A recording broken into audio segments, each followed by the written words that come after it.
Okay, so welcome to another episode of Environmental Social Justice. Today I have a good friend of mine, Rod from Buzzbox. Buzzbox is an all-natural, organic, alcoholic beverage that is one of my favorite. I've actually pretty much had every single flavor. I've known Rod for probably 6 years now or 7 years. Rod, tell me everything about your company, why you started it, and how you're awesome. Oh man, well, thank you, Wendy. It's a pleasure. So, here's the bottom line is, in case you don't, so I'm gonna do the really shameless plug right here. Oh, absolutely. I love this product. So here's, and by the way, you haven't seen these are the new ones with the new colors and the new. So you're the first. We're debuting right here. But bottom line, I spent a number of years working in the entertainment industry.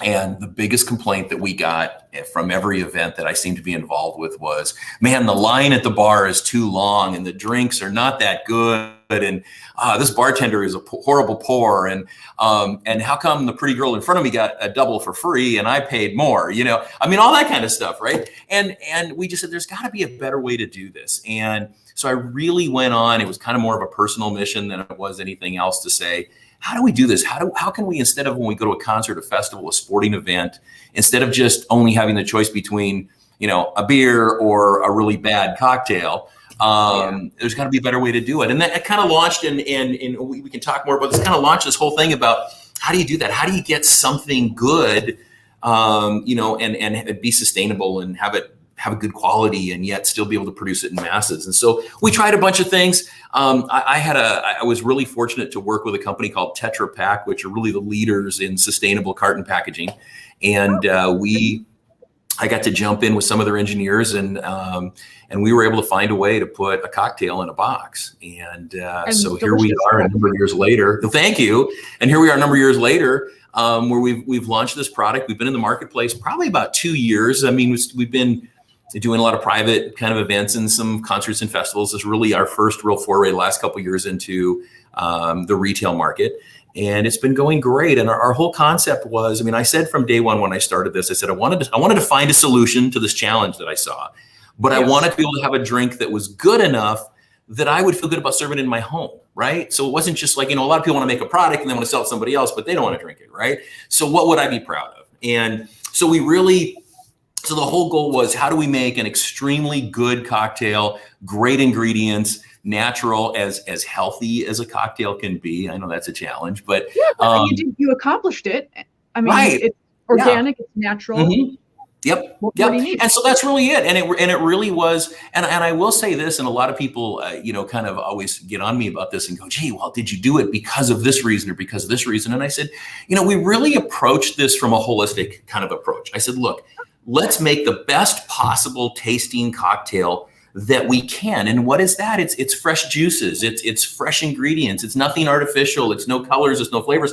So it wasn't that I was so much on a quest to say, I have to make an organic product. It was really, what do I like? Well, if I was home, I'm going to pick a fresh grapefruit and a fresh lime and squeeze it and get the best quality, spirit that I can and pour it in a nice glass and enjoy it. That's what I like. And I said, how do we make that experience easy, convenient, and replicatable to someone who might be attending a sporting event or a festival or a concert or an art show or a fashion show? So that's where it really came from. And so thus, a juice box for grown-ups, a grown-up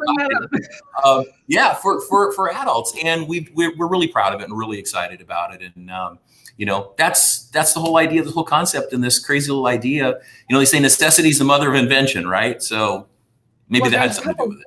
There are a couple of things I do love that you did not mention, was being able to carry it. So we've all been to concerts, and you're on that incline trying to walk down to your seat, holding a bunch of beverages, spilling half of it, because yes, you do spill most of it.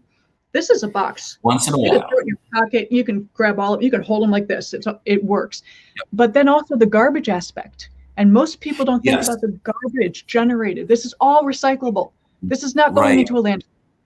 Right. It really interesting. Of course, I live out here in Indio, California, so we're the home of Coachella and Stagecoach, and we're really fortunate that the folks that put that on also live here. And they've been a part of this. And I literally live across the street from the Polo Grounds, and sometimes the end of events, you see, you've got plastic bottles and you've got cans and all the things that are there. And I started just as a local asking about what that was. And one of the interesting things that I learned was that, you get charged a lot of money to haul away garbage. It's a big deal and it's a big thing. But if you use a paperboard carton, it goes into recycling. And recycling, they don't charge you like they charge you for hauling off garbage. So it's a huge money saver. And so that's been a big thing. And also, our stuff disintegrates. It's biodegradable. So that's been a really important thing too. But, again, you're absolutely right. I mean, man, you can take these, you can shove them in your pockets. I won't say you can smuggle them in places, but they're pretty easy to transport. So, but that's really where it's been. And so we've had a lot of fun with that. And you're right. I'm very proud of the fact it's not just me, which is why I can brag about it. We've got an amazing team, and the products and the flavors and the taste and the quality are superb. I love the fact that most people think, okay, everyone's going green, everyone's going sustainable. What can I'm going to jump on that bandwagon. Right. For you, it was, I want to create a great cocktail, but I'm also going to be cognizant of the fact that I'm going to generate more waste. So it wasn't like you're jumping on this green bandwagon that everybody seems to be jumping on. This was just like, this is what made sense to you. Right. This is what the logic brought forward to you. And you said, hey, I'm not going to create more plastic in this world. We're going to do an awesome drink, portable, packs flat, recycles beautifully, and reduces the litter aspect, which is huge for venues. Yep. Most venues nowadays, you may not be aware, are trying to go zero waste. Yep. So the fact that your product works for that, so anyone in the concert industry, this works for that.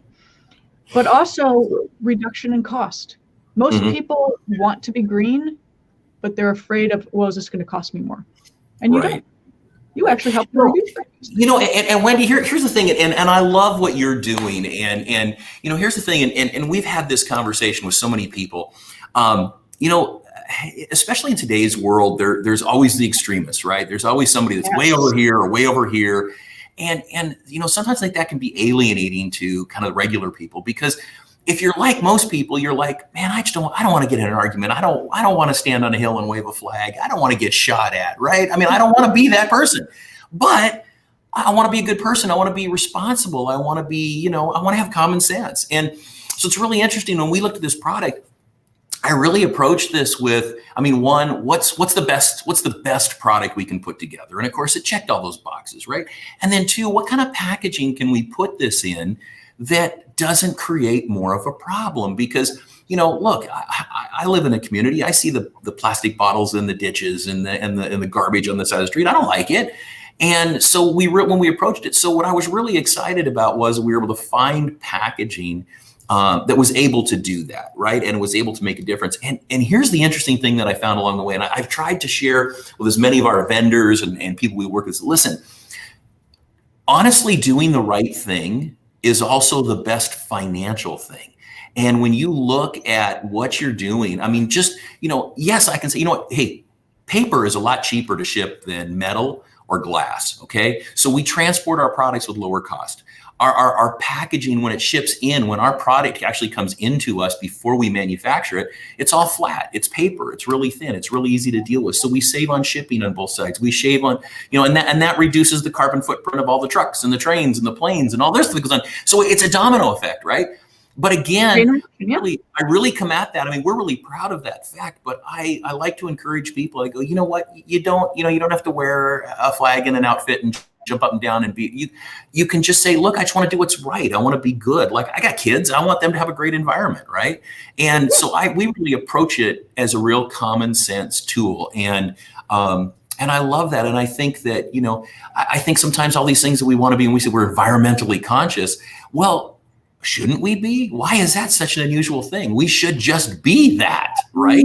I always say, and this is it. And I'm sorry to talk too much, Wendy, but here's my thing. Instead of saying we should be socially conscious, why don't we just haul out people for being socially unconscious? That should be the abnormal, right? It's like, that's just the way we should live. And again, I tend to be an optimist, and that's my approach. But I'm saying, socially conscious should be normal. That should be common sense, right? And anything beyond that is out of the ordinary. And I think if we start acting that way in everything, like, our natural tendency should be to love, not hate. Our natural tendency to be do good, not bad. Help everyone out. I think we take that approach, we're better people, we're a better planet. And if we do that in our companies and our products, I think people appreciate it. I really do. I think people recognize that and appreciate that in what we do. So you have fully embraced the entire triple bottom line environmental social governance aspect of healthy lifestyle, healthy employees, great place to work, decent product, locally sourced. You've accomplished all of that. And what I love most is when you brought up, let's not yell at each other, because the tagline for ESJ, the show, is no shaming, no blaming, and every little bit helps. Love it. Don't yell at each other. Right. Don't shame someone for not knowing. Communicate, talk, educate. And even if you don't know how to make yourself completely sustainable lifestyle, little tiny steps. Buy Buzzbox. There you go. I love that idea. You want to go out and go to a festival or go to an event, grab some Buzzboxes because you know you're doing the right thing. And you're going to have fun at the time while you're doing it.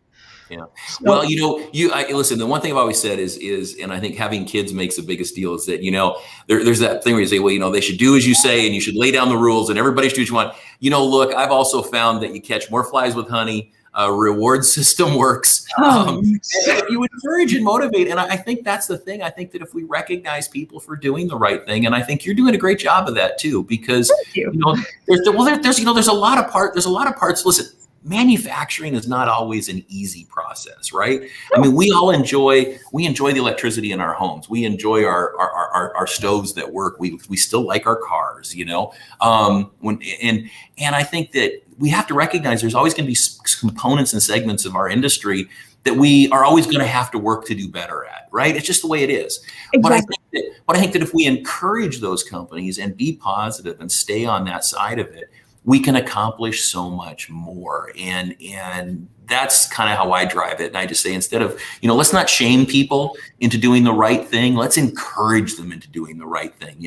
I always love, hey, listen, one of my favorite stories when I was a kid was a story of the Pied Piper, right? And if you notice, it was the Pied Piper and he was leading the way with a happy tune. He wasn't behind them with a pitchfork, right? So, there's a thing to learn there.